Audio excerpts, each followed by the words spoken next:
2 officers were standing on my porch when I opened the front door. Not knocking. Standing. Like they'd been there long enough to get comfortable with the situation. Behind them on the sidewalk stood Karen, arms folded, one finger aimed at my house, like she was formally charging the building with something. She was already mid-sentence. He deliberately took down all of our security cameras. Her voice carried across 2 lawns without any effort. That is criminal tampering with community infrastructure. I want him cited. I looked at the officers. One of them had the expression of a man who has driven somewhere and is quietly reconsidering the decision. I was holding a coffee mug. I had been watching something on my laptop. 40 minutes earlier, I had changed my Wi-Fi password during a routine security check, the same thing every IT guide on the planet recommends doing periodically. That was it. That was the crime. "Sir," the taller officer said, "would you mind stepping outside so we can ask a few questions?" I stepped outside, onto my own porch, at the request of 2 strangers standing on it. Karen didn't lower her arm. She redirected it from the house, to me, then to the door, covering all bases. 4 neighbors had stopped what they were doing. One was still holding a garden hose, water running quietly into the grass, forgotten. A woman 2 doors down had walked to the edge of her driveway and wasn't pretending she had a reason to. "That router is connected to HOA property," Karen announced, "not to anyone specific, just to the evening air and everyone standing in it. He had no legal right to change the password without board approval." She said it with the flat certainty of someone who has never been corrected in a room that had consequences. I didn't respond.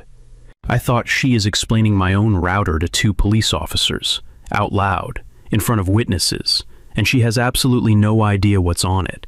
The taller officer asked Karen what specifically had been affected.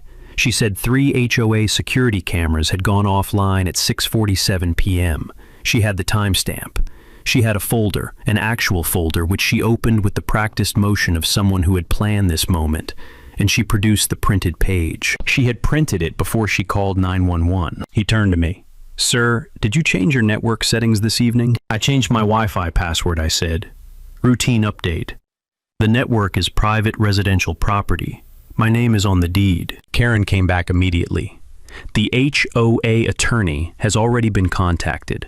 We are prepared to file a civil complaint, and I am formally requesting that this officer cite," she said my last name precisely the way you say something you've rehearsed, "under the state electronic interference statute for disrupting a lawfully installed security system." The officer wrote something in his notebook. I watched Karen's face while his pen moved.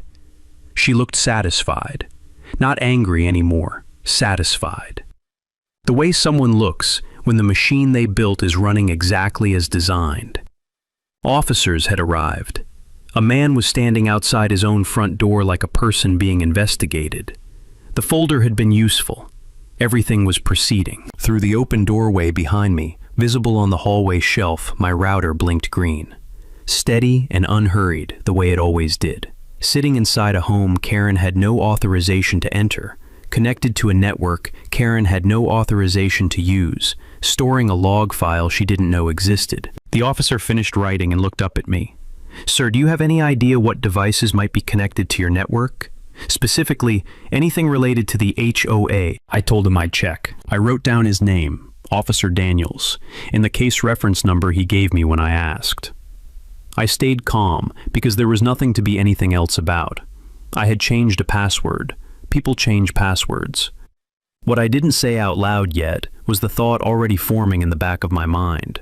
Karen had just told 2 police officers in front of witnesses that HOA cameras were connected to my private residential network, and she had said it like it was normal. Karen walked back across the street, folder under her arm, telling the officers she'd be following up with the HOA attorney, and that this was far from over. She called 911 to end my evening. She had no idea she just handed me everything I needed to end her presidency. The officers couldn't cite me, there was nothing to cite. One of them explained this to Karen with more patience than I could have managed. She received the information the way people receive things they've already decided are wrong. She thanked neither of them. I went inside, closed the door, Stood in the hallway for a moment, looking at the router on the shelf, still blinking, still steady. Then I sat down and opened the admin panel for the first time in months. What Karen had not considered, not for 1 second, in all her timestamps and printed folders and interference statutes, was what would happen when the police asked to see the router logs. The officers left without writing anything up. I watched the taillights of the patrol car disappear around the corner, then stood at the window for another minute. Karen's porch light was on. Her front door was closed. Somewhere inside, I imagined she was already composing a follow-up email to the HOA attorney. I sat down at the kitchen table with my coffee, which had gone cold, and thought about how I had ended up here. I had moved into this neighborhood 14 months ago. Good school district, reasonable commute, the kind of quiet street where people wave from driveways without feeling obligated to stop and have a full conversation about it. The HOA had given me a moment's pause. It always does. But the fees were modest, and the rules, when I'd read through them, seemed like the standard package of mostly harmless restrictions nobody takes particularly seriously. And I had read through them. All of them. The full CC&Rs, the bylaws, the amendment history going back 12 years. Not because I was suspicious. I just read documents when I'm about to sign a mortgage. It's a habit. It had served me well before. What I noticed reading carefully was a gap. Several of the rules Karen enforced most aggressively didn't appear in the CC&Rs the way she described them. The language she cited in fine notices was loosely connected to real provisions close enough that most people wouldn't catch it, but her interpretation stretched the original text well past anything a reasonable person would recognize. I had made a note of it on a yellow legal pad that I'd filed in a drawer in my home office. 14 months later, that legal pad was still in the drawer. Karen had been board president for 6 years. The 3-person board technically required for any enforcement quorum consisted of Karen, her husband Dale, and a woman named Patrice, who had been Karen's closest friend since childhood, and who had never, as far as anyone could tell, voted against her on anything. 3 separate votes, 1 decision, made by 1 person, confirmed by 2 people, who owed their board seats to her. The neighborhood had 94 homes. Under Karen's tenure, the wrong mailbox color cost $250. A guest vehicle parked 22 minutes over the visitor limit got a fine notice taped, not mailed, taped directly to the windshield, so you came outside and found it waiting for you. Holiday lights left up 1 day past the board-approved January 7th takedown date generated a written warning. First step on the formal escalation ladder. I knew about the Garcias because I had met them at a block party 6 weeks after I moved in. They were in their mid-70s, retired, warm, the kind of people who remembered the name of your dog and asked after it the next time they saw you. 19 years on this street. At some point in the last 2, Karen had fined them $800 for a wind chime on their back porch. Noise violation, she'd said, citing a specific bylaw number. Mr. Garcia had written it down, looked it up that evening, and found that the bylaw in question covered amplified music and outdoor speaker systems. It said nothing about wind chimes. He had written to Karen, pointing this out, politely, with the bylaw text copied in full. She had sent back a letter reaffirming the fine and noting that failure to pay within 30 days would result in additional fees. The Garcias had paid. Their attorney had quoted them a retainer that was more than the fine itself, and they were retired on a fixed income, and Karen knew exactly what those numbers meant when she set the fine that high. I knew about Kelsey because 3 separate neighbors had mentioned her to me, each time in that careful way people use when they're still trying to decide how they feel about something they witnessed. She was a first-year teacher, early 30s, had bought her house 2 years back. There was a crack in her driveway, the normal kind, cosmetic, the result of 2 winters of freeze and thaw. Karen had fined her $450 and given her a 30-day repair window. Every contractor Kelsey called was booked past the deadline. She'd written to the board asking for a 60-day extension. Karen had denied it without explanation and placed a lien on her home. Someone had seen Kelsey standing at her own mailbox crying. Middle of the afternoon on a Tuesday, which meant she had left school during her lunch break to come home and deal with it. 3 people had seen it. Every one of them had felt sick watching. None of them had known what to do about it. Because that was the thing about Karen's system. It worked not just through fines, but through the certainty that fighting back cost more than giving in. She had built something that ran on that calculation. That was the neighborhood I had moved into. What Karen called efficiency, the rest of the street called something else in careful voices to people they trusted. As for my Wi-Fi, the actual cause of this evening's drama, the explanation was almost aggressively mundane. 2 weeks earlier, I had noticed my connection running slower than it should. I checked the bandwidth logs, saw numbers that didn't match what I was doing, and ran a standard security update. New firmware, new network name, new password. The kind of thing every tech guide recommends doing every year, or whenever something looks off. I had done it in about 20 minutes while listening to the radio. That evening, according to Karen, 3 cameras went offline. I had not known those cameras existed. In 14 months of living here, not one conversation, not one document, not one notice. Nobody had mentioned a community camera system to me. No one had asked if HOA equipment could connect to my private residential network. No one had asked for anything. My router had been logging every connected device since the day I moved in. 18 months of records auto-saved every 30 days to an external drive I kept for backups. I had glanced at those logs once or twice. I had never had a reason to look closely. I had one now. The question forming in the back of my mind wasn't yet fully shaped, but it had something to do with a simple fact Karen had stated out loud in front of 2 officers and 4 neighbors with complete confidence that HOA cameras were connected to my private residential network. She had said it like it was normal, like it was authorized, like it was something that had simply been arranged. I wanted to know when, and by whom, and whether anyone else on the street had been asked. The notice arrived 3 days later by certified mail. I signed for it at the door on a Thursday morning. A crisp, white envelope with the HOA's letterhead printed in navy blue.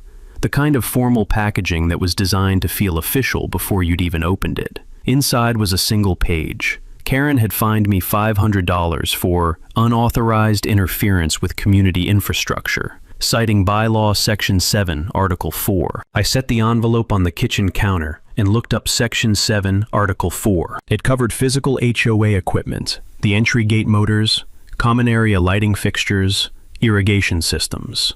It had been written to prevent homeowners from tampering with shared mechanical infrastructure.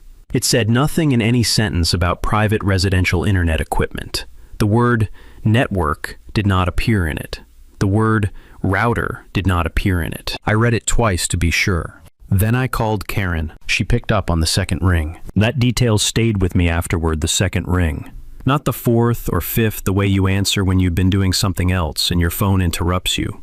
The second ring, which is how you answer when you've been waiting. Karen. I said, I received the fine notice. I'd like to understand the basis for it before I respond formally. The basis is clear in the notice, she said. Her voice was clipped, and even the voice of someone who had decided what the outcome of this conversation was going to be before it started. You interfered with community infrastructure. The fine stands. The bylaw you cited covers gates and irrigation systems, I said. I don't see how it applies to a private residential Wi-Fi network. Your network was connected to HOA security cameras, she said. That makes it community infrastructure. You disrupted a system that protects 94 families. She said 94 families the way you deploy a number you've pre-selected, not to inform to land. To make a password change sound like something a person had done to 94 other people. When you say the cameras protect the community, I said, I want to make sure I understand what we're talking about. Can you tell me which cameras went offline and where they're installed? 2 seconds of silence. Not the silence of someone thinking, the silence of someone recalculating. That information is proprietary HOA property, Karen said. You don't need to know. I let that sit for a moment. She had just told me twice now, in 2 different conversations, that HOA cameras were connected to my private network. And when I asked where those cameras were, she told me the location was proprietary. Not the footage, not the data, the location. She didn't want me to know where they were pointing. I'll be reviewing the notice and responding in writing, I said. The deadline is 10 days, Karen said. If the fine is not paid by the 14th, the HOA attorney is authorized to move forward with a lien on your property. She paused. Additionally, the board is formally requesting that you restore network access for the HOA security infrastructure. We need you to provide updated credentials for the cameras to reconnect. I sat with that for a second. She was asking me formally, as a board action, to give the HOA permanent access credentials to my private home Wi-Fi network. Not a temporary fix, not a one-time reconnection. She was asking me to hand over my network password so that devices she wouldn't tell me the location of could continue running on my connection inside my home indefinitely as a condition of avoiding a property lien. She was asking for this like it was a reasonable request. I'll review the notice and respond in writing, I said again. The deadline. 10 days, I said. I heard you. Thank you, Karen. I hung up. I sat at the kitchen table for a long moment, looking at the HOA notice on the counter. Section 7, Article 4, Community Infrastructure, 94 families, 10 days. Then I opened my laptop and pulled up the router admin panel. The log file went back 18 months. The interface wasn't pretty, just raw data timestamps, MAC addresses, connection durations, but it was complete. Every device that had ever connected to my network, with the exact time it connected and the exact time it disconnected, recorded automatically. Every 30 seconds it was live. I started scrolling. Within the first few minutes I found them. 3 MAC address sequences I didn't recognize. Not my phone, not my laptop, not the smart TV or the thermostat or any of the devices I'd set up myself. These 3 addresses had connection records going back 14 months, running continuously 24 hours a day, 7 days a week. They had connected to my network before I changed the password. They had connected before I moved in. I cross-referenced the first 6 characters of each MAC address against the manufacturer lookup database, standard practice for identifying device type. All 3 prefixes came back the same. A commercial IP camera brand, mid-range, the kind used in small business and residential security installs. Cameras, 3 of them, running continuously on my network 24 hours a day, 7 days a week for 14 months. Without my knowledge, without my consent, without a single sentence of disclosure in any document I had ever been given. And then I looked at the timestamps more carefully. The earliest connection log for the first camera was dated 16 days before I had moved in. I sat back in my chair. These devices had been on my network before I had ever set foot in this house, before I had signed anything, before I had introduced myself to a single neighbor. Someone had connected them to this network while the previous owners were still wrapping up their move, or possibly after the house had already been vacated. Either way, they had been running recording transmitting on my private residential connection from before the day I arrived. I opened a new folder on my desktop. I took full screenshots of every log page time-stamped sequential all 18 months. I saved them to a second external drive. I forwarded copies to my own email with the date and time in the subject line. I was calm. I was very, very calm. I had 14 months of logs, and somewhere in those logs was every device that had ever connected to my network, including whatever Karen was so desperate to keep proprietary. The camera was on my fence post. I found it the morning after I pulled the logs, walked the full perimeter of my property in the early light, looking at every surface with the kind of attention you don't usually pay to your own fence. It was on the back left post, the corner where my yard meets the common area, walking path. Small, weatherproof, neutral gray, the color of something designed not to be noticed.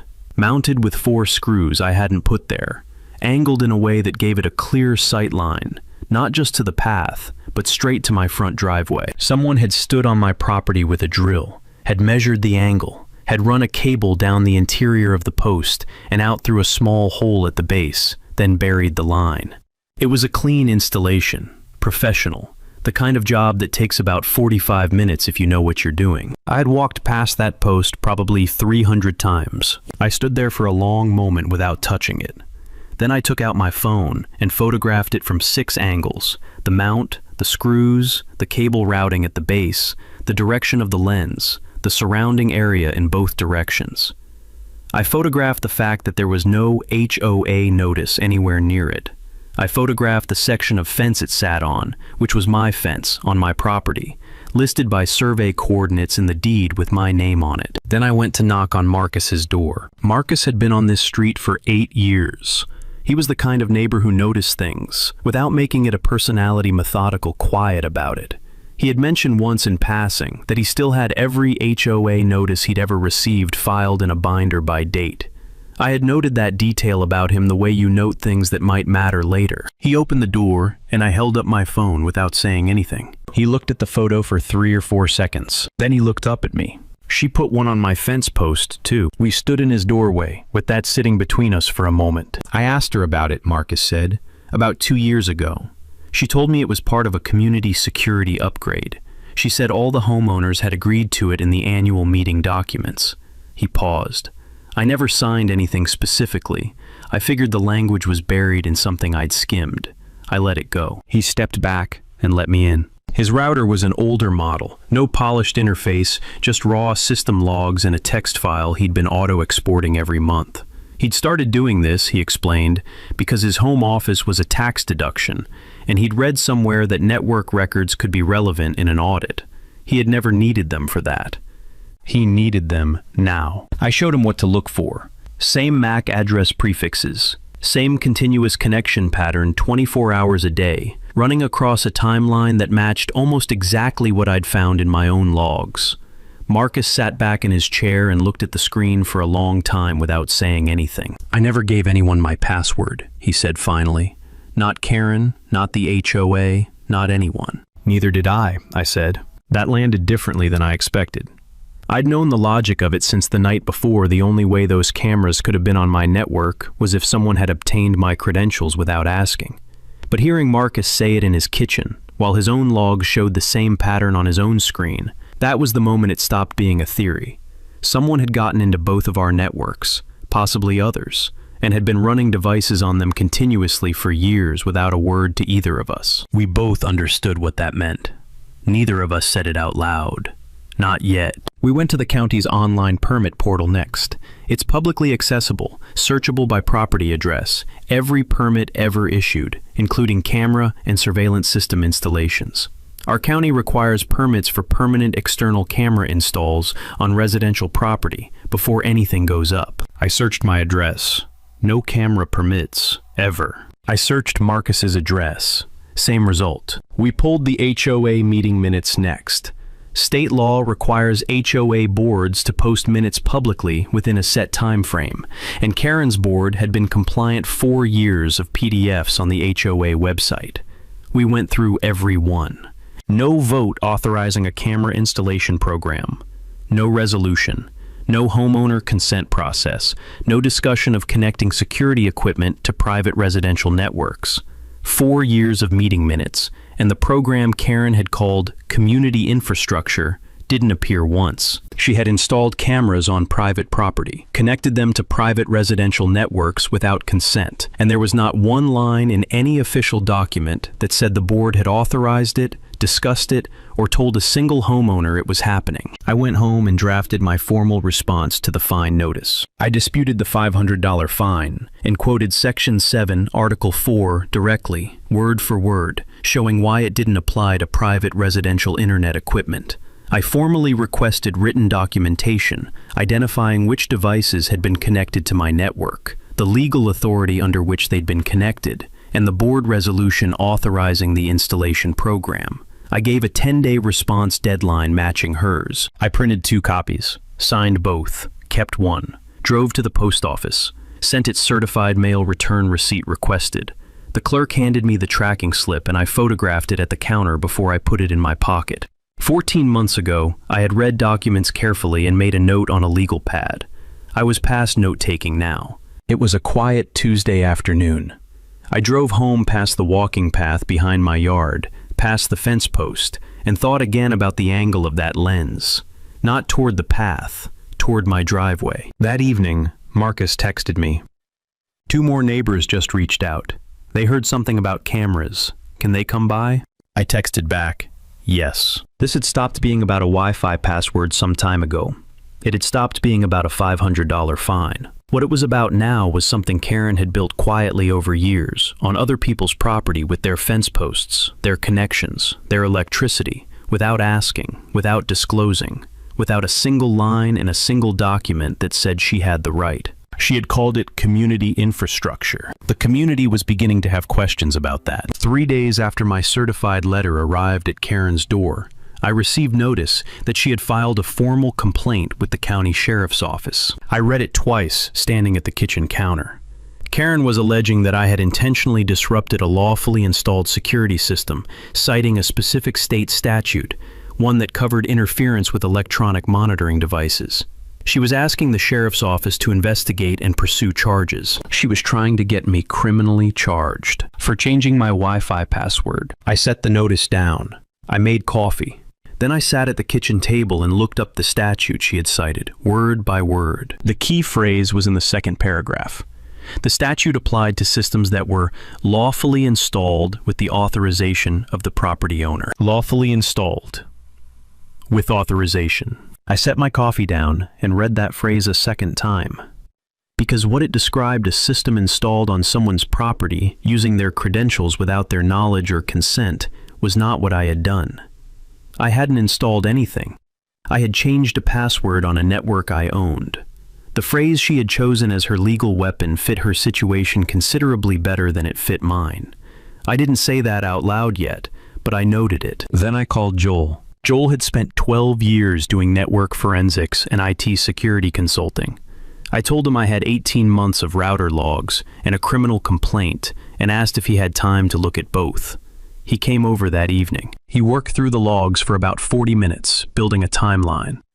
Then he gave me the plain English version the cameras had connected, using the original network credentials, a password set before I ever moved in, obtained by someone who had access to this property or this account before I did. Under a separate state computer access statute, connecting devices to a private network without the owner's consent, regardless of what the device was, qualified as unauthorized access. The cameras had never been authorized by me. The statute Karen cited required lawful installation. These cameras had no authorization anywhere in the chain. Joel said he'd have a written summary by Friday. I told him I'd need it notarized. The following week, Diane knocked on my door. She lived 3 houses down. She'd heard through Marcus that people were finding cameras and had gone looking. There was one on her back fence. Same model, same gray casing, same clean professional mount. The angle wasn't toward the common area. It was pointed directly at her backyard, where her kids played every afternoon. She sat at my kitchen table with both hands around a coffee mug and said very little. She didn't need to. 2 years of her children playing in the yard being recorded by a system she'd never been told existed, running on a network she'd never agreed to share. She had called her ISP twice in the past year, trying to diagnose a persistent slowdown. Nobody had found a cause. The Patels came by the next day. Camera on their fence post. Same story, slow internet ISP calls. No explanation found until now. 5 households, 5 cameras, all on private property. All connected to private residential networks without permits, without consent, without a sentence in any official document. It was Marcus who remembered the survey. We were all in his living room when he went quiet with the particular expression of someone locating something they hadn't thought about in a while. The broadband survey, he said. About 15 months ago, Karen had sent out a community broadband assessment on HOA letterhead, a form asking residents to confirm their network names and speeds, framed as a study on whether the HOA should invest in shared infrastructure. It looked official. In the fine print at the bottom, in a paragraph about verifying signal quality for assessment accuracy, it asked residents to optionally include their current network password to allow for a direct speed verification test. That was it.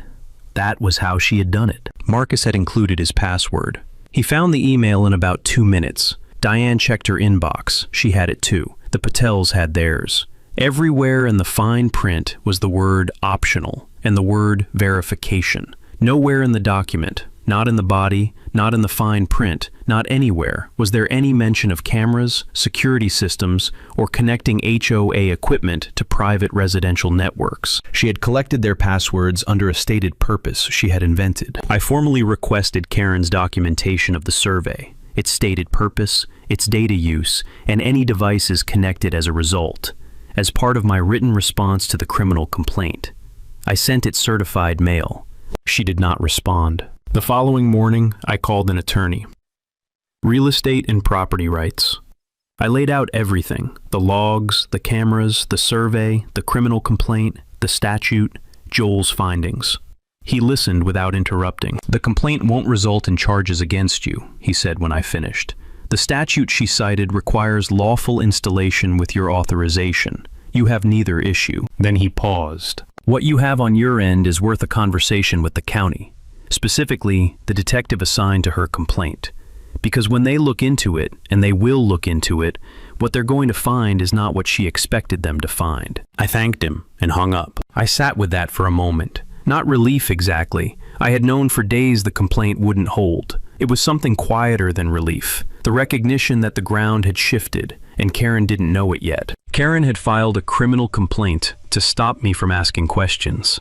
Instead, she had handed me a formal investigation, and a detective who would eventually need to ask her under documented inquiry exactly which devices had been connected to my network, and exactly how she had obtained the credentials to put them there. The detective called me on a Wednesday. His name was Caraway, County Sheriff's Office, Civil Division. He was handling Karen's complaint and wanted a preliminary interview. Standard procedure. Could I come in Thursday? I said yes. I sat across from him for about 40 minutes. He was methodical, unhurried, the kind of person who asked the same question 2 different ways, not to catch you in something, but to make sure he understood. He asked me to walk him through the evening of the password change and what I had found in the logs afterward. I told him I had 18 months of router records. I told him I'd found unrecognized devices running continuously on my network for 14 months. I mentioned Joel's written forensic summary, the permit portal search, the meeting minutes, the broadband survey. I didn't lay out the full picture, not in a preliminary interview. But I gave him enough that when it ended, the question in the room was no longer about me. As I was leaving, Caraway mentioned almost as an aside that Karen's 911 call wasn't the first contact his office had received from that address. I didn't ask him to expand on it, but I thought about it on the drive home. 3 days later, Karen sent an emergency meeting notice to all 94 households.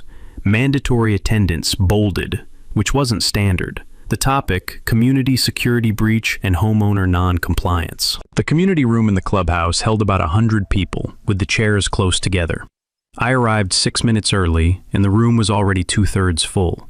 People lined the back wall. Karen had set up the front the way someone does when they want the arrangement itself to say something. A folding table faced the chairs, Karen in the center, Dale on her right, Patrice on her left. In front of her, a printed map showing camera locations across the neighborhood, a timeline on HOA letterhead, and a manila envelope that I'd learn later held the HOA attorney's letter confirming the $500 fine as valid. She looked organized. She looked confident.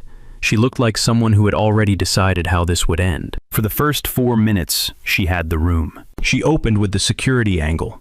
94 families left unprotected because one homeowner had made a unilateral decision to change network credentials without board notification.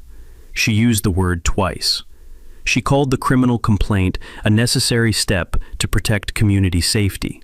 She tapped the 6:47 p.m. timestamp on the printed timeline as if the time itself were evidence of wrongdoing. I sat in the 4th row and watched her work. She was good at this. The posture, the rhythm, the practice certainty. And I thought she built all of this on a network she never had the right to use. And she has absolutely no idea what's in those logs. Then Marcus stood up. He didn't raise his voice. He didn't wait to be recognized. He stood up in the 3rd row and said in the same conversational tone he used to talk about anything, as if he were asking about a parking rule. "Karen, can you show us the permits for those cameras?" The room went quiet. Not the polite quiet of people waiting for an answer. The specific quiet of 94 people having the same thought at the same moment, and nobody wanting to be the first one to say it out loud. Karen said permits weren't required. The cameras were HOA property, a board decision, covered under the security upgrade program. Marcus said, "The camera on my fence post isn't HOA property. That's my fence post." Same tone, same even register. The kind of voice that doesn't need volume to land. 2 homeowners in the 4th row stood up, then 2 more in the back. A woman named Harriet, who had been on the street longer than almost anyone, raised her hand and said she'd found a camera on her garage eave 3 days ago, and wanted to know who had authorized that. Diane stood up. "There's one pointed at my backyard," she said, "where my children play. Every day." The room did not go quiet this time. The room did the opposite. Karen called the meeting to order. Camera placement was a board matter she said to be addressed in closed session at a future date. Homeowners with concerns should submit them in writing. She thanked everyone for attending and adjourned the meeting. About 40 people didn't move. They sat in their chairs and talked to each other in the way people talk when they've just realized that what they'd been accepting as normal wasn't.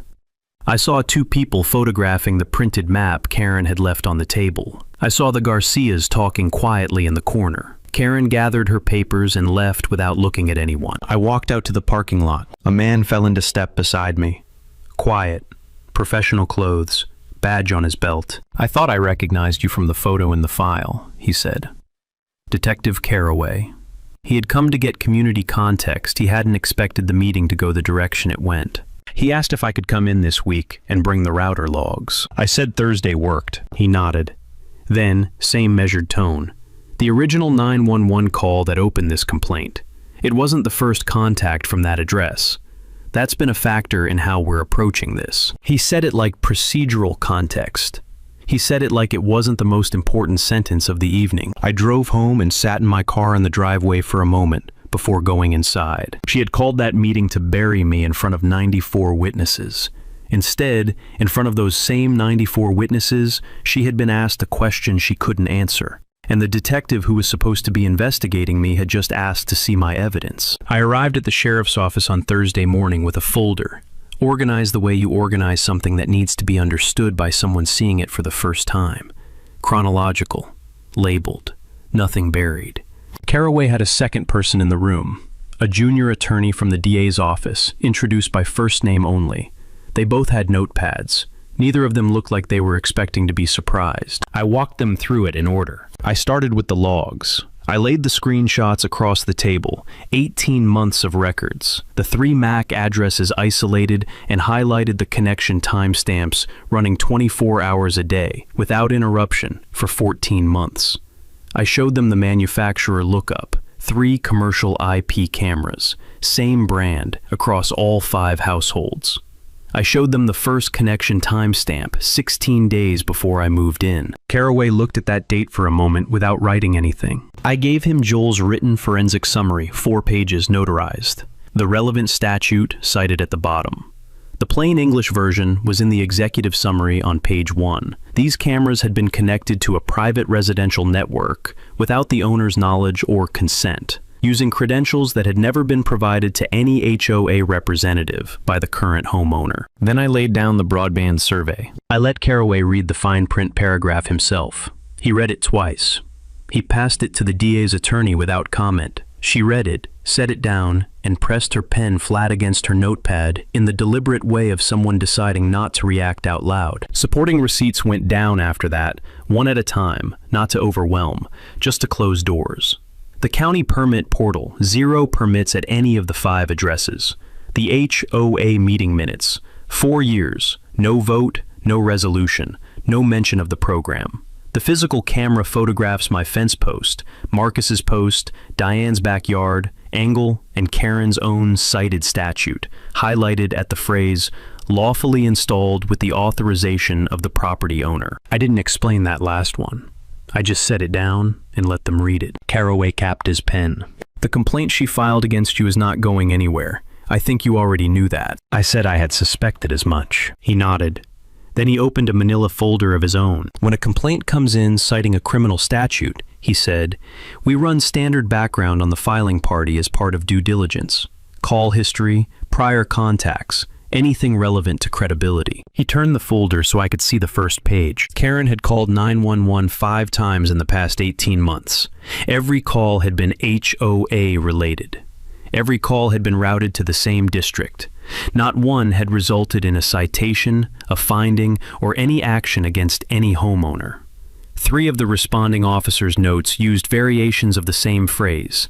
No violation observed. The 4th call had a dispatcher flag. Karen had been verbally counseled regarding appropriate use of emergency services. The 5th call was mine. I looked at that for a moment. The number 5, the date, the case reference that matched the notice I'd received in my kitchen 3 weeks ago. She had filed a criminal complaint against me, and in doing so, had handed investigators a reason to pull her full call history, which had been sitting in a file somewhere, waiting for exactly this kind of reason to matter. Under state statute, a pattern of calls determined to be without reasonable factual basis, particularly following a prior counseling, met the threshold for a formal citation, a chargeable misdemeanor. Caraway had already processed it. I sat with that for a moment longer than I needed to, just to let it settle. Karen had built a system of control on 5 911 calls, 14 months of unauthorized cameras, and a fraudulent survey that collected people's passwords under false pretenses. And the thing that had finally pulled it all into the light, the one action that had given investigators a legal reason to look, was the criminal complaint she had filed against me for changing my own Wi-Fi password. She had handed the police a thread. They had pulled it. I thanked Caraway, shook hands with the DA's attorney, and walked out into the morning. My phone rang before I reached the end of the block. Marcus. His voice had the particular quality of someone who is trying to stay level and mostly managing it. Karen got cited. The detective just left my house. He asked about my logs, confirmed my camera findings. I told him I knew. I told him what else had been in Caraway's folder. There was a pause on the line. 5 calls, Marcus said. 18 months. 5 calls, I said. That evening, the Garcias called me. Mr. Garcia had found the county HOA oversight office's complaint portal. State law gave homeowners the right to file grievance reviews when an HOA board was found to have engaged in unauthorized enforcement actions. He had scanned their $800 wind chime fine notice, attached the meeting minutes showing no bylaw authority, and submitted the complaint that afternoon. His voice was steady, in a way that suggested he had been waiting 2 years for a reason to make that call. Kelsey reached out through Marcus the following day. She had an appointment with a legal aid attorney, first one she'd ever booked. She'd always assumed fighting the lien would cost more than it was worth. Now she had something to bring a pattern of enforcement actions by a board president, formally cited for misuse of emergency services. The attorney had said it changed the picture considerably. By the end of the week, things were moving inside the board. Dale and Patrice had both retained their own attorneys. Not to defend Karen, the HOA attorney sent a formal letter to all 3 board members, advising that Karen should voluntarily step back from all enforcement actions pending resolution, and that the board's collective liability exposure had increased significantly. The HOA attorney had already withdrawn from Karen's personal representation. She had hired her own lawyer, a separate one, her own pocket, not the association's. Her attorney sent Caraway's office a written response that raised procedural objections without addressing a single substantive finding. Karen's husband Dale called me on a Saturday morning. His voice was flat and tired, the voice of a man who had been awake at night with something he couldn't put down. He said Karen may have gotten carried away. He said it the way people say things they hope will function as an ending. He asked if there was any way to resolve this quietly. I told him as politely as I knew how that the matter was with county authorities now, that I wasn't in a position to speak to what they would or wouldn't do, that I hoped things worked out well for everyone. He thanked me and hung up. I sat in my kitchen and thought about the word quietly. It was always the word they reached for, the people who had been very loud for a very long time, right up until the moment when quiet stopped serving them. The router was on the shelf in the hallway. Still blinking green, still patient. It had remembered everything. The formal citation arrived in my email on a Monday morning, a PDF from the county sheriff's office, 3 pages, addressed to Karen by her full legal name. Misuse of emergency services, a chargeable misdemeanor under state statute. The DA's office had reviewed the computer access file and declined to pursue criminal charges, insufficient threshold for prosecution. But the cease and desist on the camera system was binding and immediate. All cameras had to be removed from private residential properties within 30 days. County code enforcement would conduct a verification sweep on day 31. I read it once, saved it to the same folder as the router logs, and closed my laptop.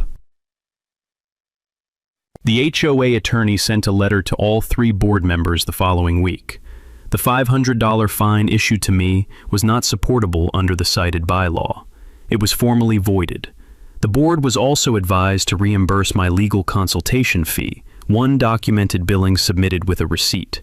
The letter did not use the word apology anywhere in its 3 pages. The new board's first formal action, with a temporary quorum established by the 3 remaining members pending election, was to approve both reversals in a vote that took approximately 12 minutes. Dale abstained. Patrice voted yes.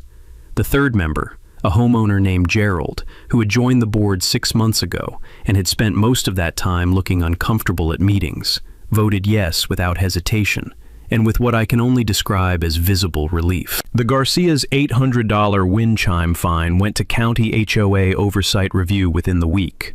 The response came back in 11 days. The fine had no basis in the cited bylaw, enforcement had been improperly applied, and the amount was to be refunded in full. Mrs. Garcia called me when the check arrived. She said her husband had been in the garden when she opened the mail, and she had walked out and handed it to him without saying anything, and they had just stood there for a minute. Kelsey's legal aid attorney filed a formal challenge to the lien the following month. The HOA, now operating without Karen's direction and with its own attorney pointing firmly towards settlement, did not oppose the challenge. The lien was removed. Kelsey sent me a text that said 3 words, "It's gone. Thanks." I read it twice. The total financial damage to the HOA, refunds, reimbursements, legal fees from the period when its attorney had to separate Karen's personal representation from the board's came to somewhere around $4,000. Karen's personal exposure included the misdemeanor citation fine and her own attorney's fees, which her own attorney had billed at a rate I didn't need to know but could reasonably imagine. Karen's resignation arrived by email on a Tuesday evening. 2 sentences. She was stepping down from the board presidency, effective immediately. She thanked the community for the opportunity to serve. That was it. No acknowledgement of the cameras, no acknowledgement of the survey, no acknowledgement of the 5 911 calls, or the Garcias, or Kelsey, or the fence posts belonging to people who had never agreed to have anything mounted on them. 2 sentences, and then silence. I hadn't expected an apology, but I noticed its absence the way you notice when something that should carry weight simply isn't there. The first genuinely open board election in 6 years drew 11 candidates for 3 seats. Marcus ran. Diane ran. The results came back on a Friday afternoon. Marcus won by a comfortable margin. Diane won by a larger one. The third seat went to a retired civil engineer named Thomas, who had been fine adjacent for 2 years, and had apparently been waiting for exactly this moment. The first meeting of the new board was scheduled for a Wednesday evening. It ran 40 minutes. Afterward, Marcus texted me from the parking lot, 40 minutes. We have donuts now. HOA meetings have never had donuts. He sent a second text a minute later. Half the street is still out here just talking. Hasn't happened after a meeting in 6 years. I was sitting on my front porch when I read both of them. The same porch where 2 officers had stood on a Tuesday evening while Karen pointed at my house from the sidewalk. The same boards, the same railing, the same quiet street. I sat there for a while after it got dark, just listening. Someone 3 doors down had their windows open. A dog barked somewhere at the end of the block and then stopped. The neighborhood had a specific sound when people weren't afraid of it.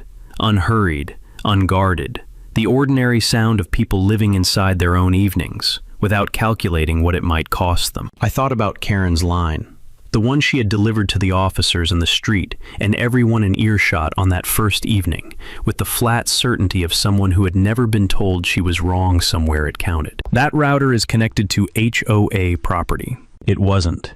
It had never been. The router was inside my house on the hallway shelf where I had put it 14 months ago, connected to a private residential network, registered to my name and no one else's. It had been doing what routers do from the first day I moved in, logging every device, storing every timestamp, remembering every connection, patient and indifferent, and thorough in a way that Karen had not anticipated when she pointed her finger at my door. She had been so certain of what she was saying that she hadn't considered what the device she was describing might tell anyone who looked at it closely. I went inside. The hallway was quiet. The router was on the shelf blinking green.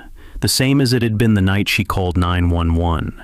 The same as it had been every night before and after, recording everything, waiting for nothing in particular, doing exactly what it had always done. In the backyard, on the fence post where the camera had been, there was a small rust mark, 4 pale circles where the bracket screws had pressed into the wood for 2 years.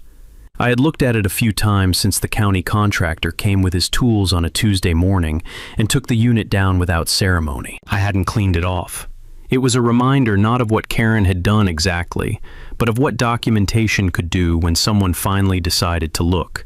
The rust mark would fade eventually. Most things do. For now, it seemed like a useful thing to keep.